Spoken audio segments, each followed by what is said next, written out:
What's going on, everybody? Welcome back. Today we have a special fragrance that I just got a couple of days ago. I've been wearing it maybe like 5 wears now, so I kind of know what I want to talk about. This isn't an easy fragrance to describe. Some people described it as challenging. I don't find it challenging to wear, but it is challenging to describe, and we'll get to that in a little bit. But it is Roja's A Midsummer Dream, launched in 2016, and it was inspired by William Shakespeare's A Midsummer's Dream. So very slight name change. Shakespeare has the word night in it. This one's just A Midsummer Dream. So there's a slight variation in that. Before we get into the story of why that plays into this fragrance, let's do a little bit of an unboxing type of thing. So here's some beautiful packaging. You have this goat's head type figure there. So you got that on both sides, along with the back. A fragrance by Roja Dove. And this just pops up,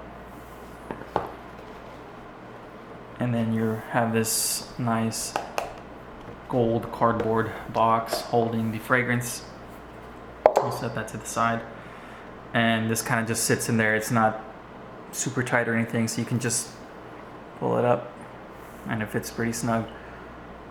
Bottle is really nice. On the sides here you have the nice gold Roja etching, and same with the other side. So traditional Roja etching, same glass.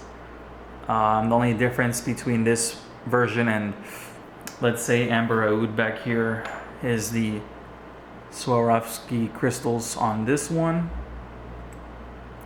whereas this one's like some type of like just matte or not as shiny crystals. They're not really crystals, they're just more of a mold, but pretty heavy as well.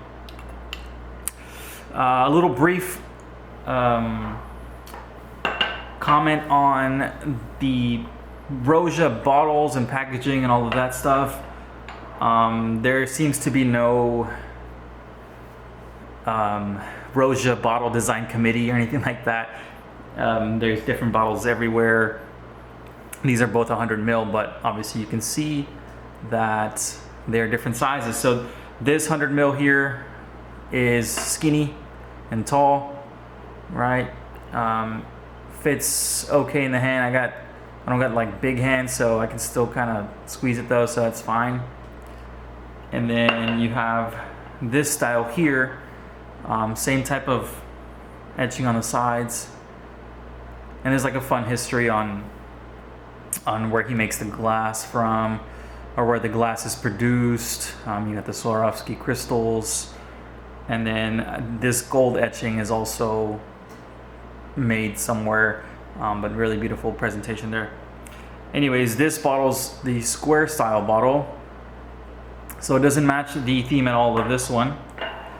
And then there's also other Roja bottles that don't even follow the same rules either. You got those new ones, the Parfum colognes, like Elysium. So there's just it's kind of hard to collect Rojas if you want the same style bottle, but it is what it is. I do have a bottle of Sweetie Oud coming in. That one only comes in 50 ml. So that's gonna also change a little bit of this presentation, but whatever, that's a first world problem. I'm not gonna think too much about it, but I just kind of wanted to show you guys the differences on the bottles. This one's a little taller, both same high quality glass and everything. Okay, so A Midsummer Dream, this is not a blind buy. I tried it back in September at Neiman Marcus, sprayed it on a card blotter, and after all the fragrances I tried that day, this one stood out to me a lot. I couldn't stop sniffing the card. Something about it just captivated me. I had never smelled elemi, and apparently this has a lot of elemi in it. And let's get into the note breakdown here. So top notes are grapefruit and bergamot. Middle notes are elemi, cardamom, moss, orange blossom, pink pepper, rose, and patchouli. So pretty heavy mid there. And at the base you have benzoin, vetiver, vanilla, orris, cedar, musk, and carrot seeds. So another strange note. Like most Rojas, this is very complex, very well composed, uses very high quality ingredients. You can feel it, you can smell it. If you've never tried Rojas, I highly recommend you do. Try any of the most popular ones so you can kind of see where I'm getting at. Because I'm currently going to be on my 5th Roja. I still have a lot more to collect that I really want to try. So that's enough about the bottle. Like I said earlier, this was inspired by William Shakespeare's Midsummer Night's Dream. The only thing I don't understand is why there are goats' heads here, and A Midsummer Night's Dream apparently deals with donkeys, so there's no donkeys on the bottle. But the main theme of, it's hard to summarize, I've never read it myself, but from what I gathered online, it contains fairies, it's about love, it's about trickery, it's very whimsical, it has a lot of different interpretations to it. If you look online, you won't find a single one that holds true. Everyone has a different interpretation of it, so that's kind of what you're getting with this bottle as well. So let's spray this on now. Atomizers are not my favorite. They're okay. They're just more of a mist, but let's see how this looks on camera. So 1, 2. Actually, I lied. It's pretty good.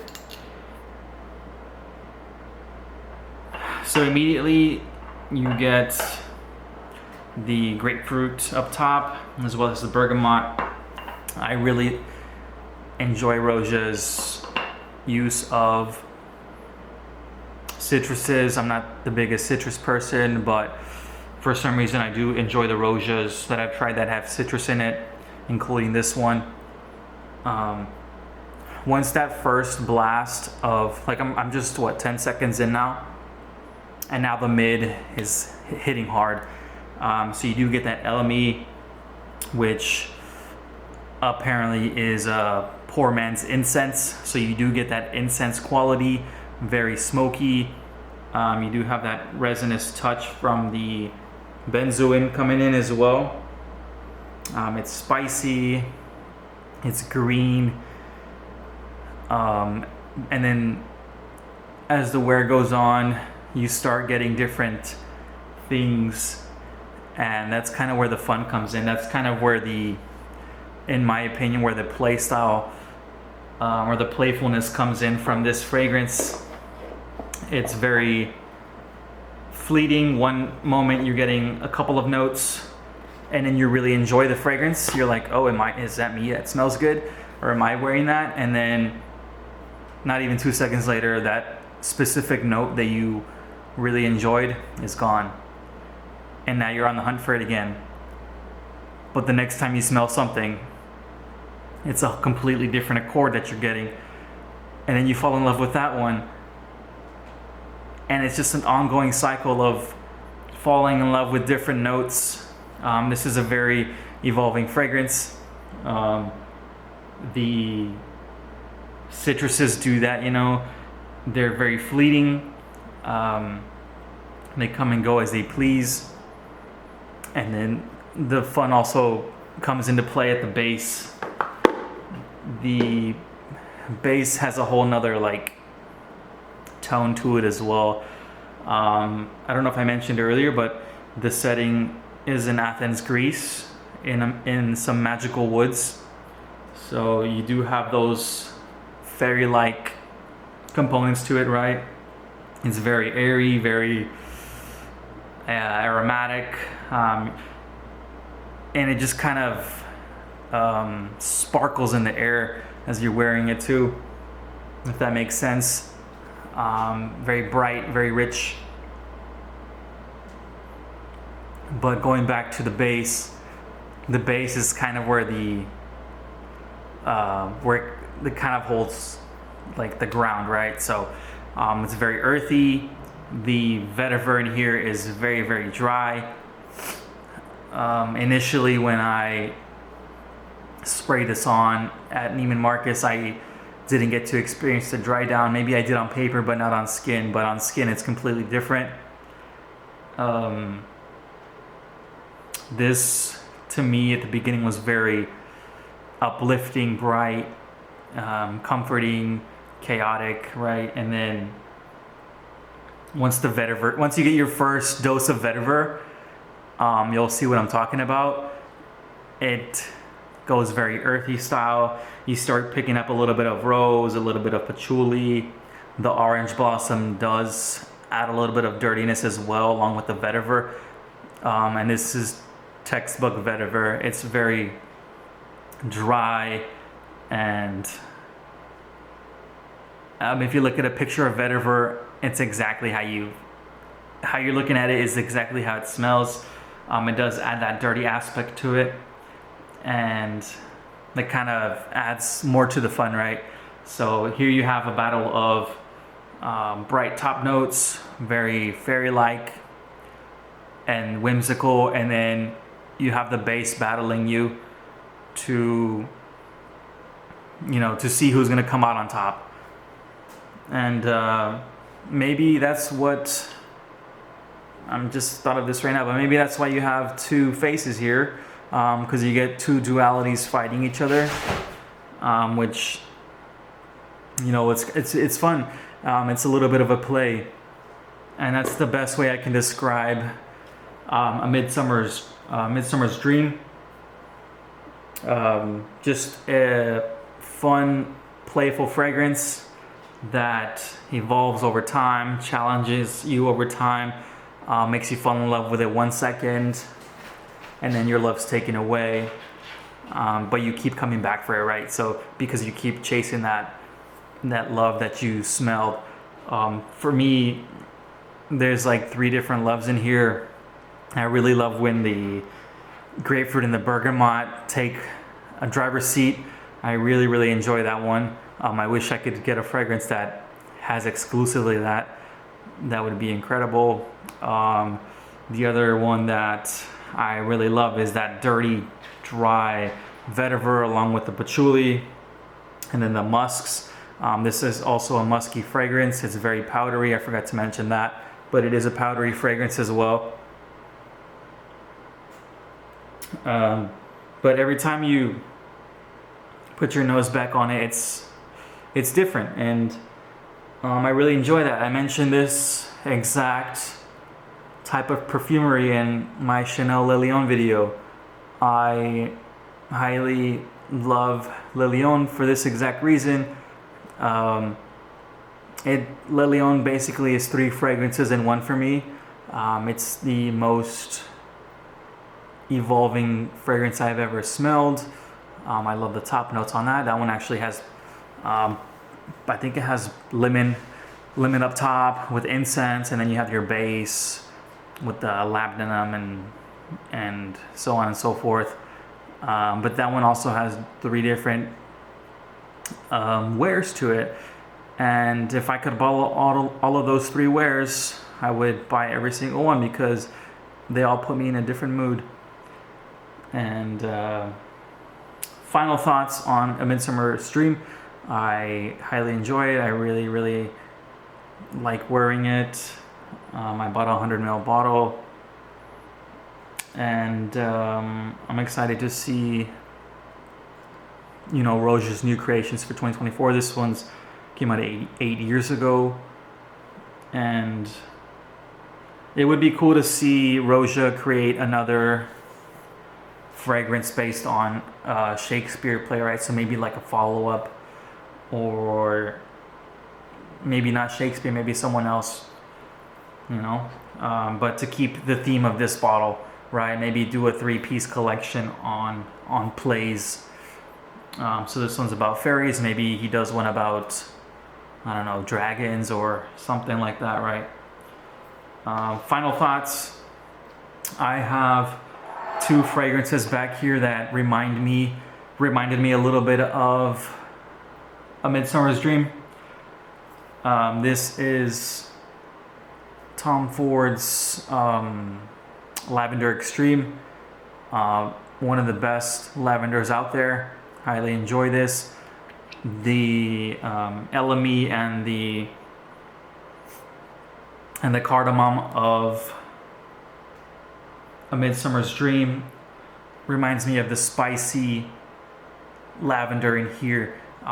They don't share similar notes at all, but they do share a similar vibe.